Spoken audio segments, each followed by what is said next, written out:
ஏகத்துவ ஜோதியை நிலைநாட்டுவதற்காக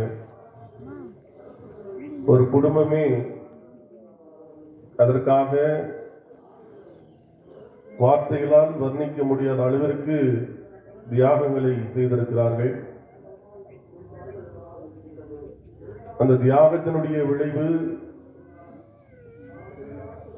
இப்ராஹிம் அலைஹிஸ்ஸலாம் அவர்கள் கேட்ட பிரார்த்தனையுடைய விளைவு இன்னைக்கு லட்சக்கணக்கான பேர்கள் என்ன செஞ்சுட்டு இருக்கிறாங்க, ஹஜ் செய்து கொண்டிருக்கிறார்கள். அல்ஹம்துலில்லாஹ். அல்லாஹ் தன் திருமறையிலே இப்ராஹிம் அலைஹிஸ்ஸலாம் அவர்களை பற்றி பேசும் பொழுது வத்தஹதல்லாஹு இப்ராஹிம் கலீலா, இப்ராஹிமை என்னுடைய உற்ற தோழனாக நான் ஆக்கிக் கொண்டேன்.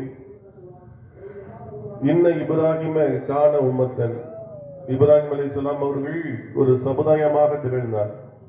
இப்படி நீங்க பேச ஆரம்பிச்சீங்கன்னா 2 நாளைக்கு இப்ராஹிம் அலைஹிஸ்ஸலாமுடைய புகழை அல்லாஹ் பேசுகிறான்.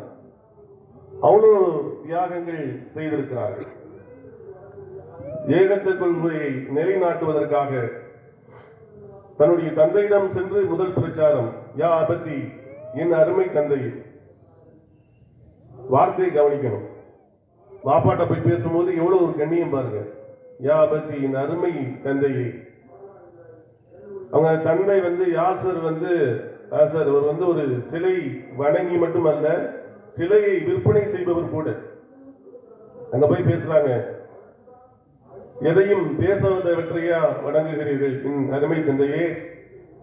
நீங்கள் கேட்டால் எதையும் பதிலளிக்காதவற்றையா நீங்கள் வணங்குகிறீர்கள்? ரொம்ப அருமையான வார்த்தைகள். சைத்தானுடைய தூண்டலில் நீங்கள் சிக்கி விட வேண்டாம், மாறாக ஏக இறைவனின் பார்க்கம் உங்களுடைய கவனத்தை திருப்புங்கள்.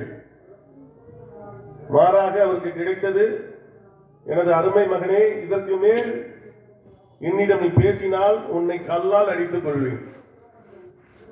மக்கள்கிட்ட போய் பேசுறாங்க சத்தியத்தை. எதுக்கு இன்ன இப்ராஹிம கான உம்மத்தன், இப்ராஹிம் நபி ஒரு தனி சமுதாயமாக. ஒரு சமுதாயம்னா என்னங்க, பெரிய மக்கள் கூட்டமைப்பு உள்ளது ஒரு சமூகம் சொல்லுவாங்க. அந்த சமுதாயம் செய்ததை, அந்த சமூகம் செய்யக்கூடிய வேலைகளை தனி நபராக நின்று செய்தார் இப்ராஹிம் அலைஹிஸ்ஸலாம். அதனாலதான் அல்லாஹ் ஸ்லாகித்து சொல்ல, அவர் ஒரு தனி சமுதாயம், கம்பெனி எல்லாம் கிடையாது. தனியா போய் சொல்றாங்க மக்கள்கிட்ட, மக்களே ஏக இறைவனை நீங்கள் வணங்குங்கள். உங்களுக்கு பேசினால் கேட்காதவற்றையோ, நீங்கள் பேசினால் பதிலளிக்காதவற்றையோ நீங்கள் என்ன செய்யுங்க, வணங்காதீங்க. அங்கேயும் அவருடைய பிரச்சாரம் மறுக்கப்படுகிறது.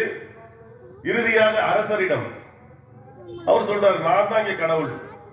கடவுள் அறிவுபூர்வமான வாதங்கள் எடுத்து வைக்கப்படுகிறது. என்னுடைய இறைவன் சூரியனை கிழக்கில் உதிக்க செய்கிறான், மேற்கில் மறைய செய்கிறான். நீ கடவுள் என்றால் அதை மாற்றி அப்படியே செய்து காட்டு. சூரியனை மேற்கில் உதிக்க செய், கிழக்கில் மறைக்க செய். ஒரு வார்த்தையில் வாயடைத்து போனார்கள். தண்டனை, பெரிய நெருப்பு குண்டம் அவர்களுக்காக தயார் செய்யப்பட்டது. நெருப்பு குண்டம்னா நம்ம நினைக்கிற மாதிரி நெருப்பு குண்டம்லாம் கிடையாது.